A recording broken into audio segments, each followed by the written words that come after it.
आखिर इतिहास क्या होता है? क्या इतिहास वही होता है जो हम अक्सर किताबों में पढ़ते हैं या जो हम लोगों के द्वारा सुनते हैं? यह बात सत्य है कि इतिहास भूतकाल में घटित हुई घटनाओं का एक क्रमबद्ध संकलन है, जिसके अध्ययन से हमें भूतकाल में घटित हुई घटनाओं के बारे में जानकारी मिलती है। अब प्रश्न यह आता है कि क्या जो किताबों में लिखा गया है वही इतिहास है? जहाँ तक मेरा मानना है, नहीं, क्योंकि किताबों में जो इतिहास लिखा गया है वह पूरा इतिहास भर नहीं है। किसी किताब में लिखा गया इतिहास उस इतिहासकार से उस घटना को देखने के नजरिए को दर्शाता है कि वह उसे किस रूप में देखता है।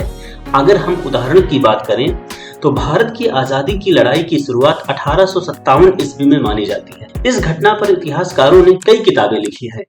उन सभी ने इसके बारे में अपना अलग अलग मत दिया है। अगर हम उनमें से कुछ की बात करें तो आर.सी. मजूमदार के द्वारा लिखी गई किताब द सिपाही mutiny and the revolt of 1857 में उन्होंने आजादी की पहली क्रांति माना ही नहीं, बल्कि उन्होंने इसे मात्र एक सैनिक विद्रोह माना है। वहीं बात करें वी.डी. सावरकर की, जिन्होंने अपनी किताब the Indian war of independence 1857 जिसमें उन्होंने इसे स्वतंत्रता की पहली क्रांति माना है। ऐसे ही बहुत से लेखकों के द्वारा कई किताबें आजादी की लड़ाई पर लिखी गई हैं, किंतु उनके मत अलग अलग हैं। अब अगर सिंधु घाटी की सभ्यता के विनाश की बात करें तो इस पर भी इतिहासकारों के मत अलग अलग हैं।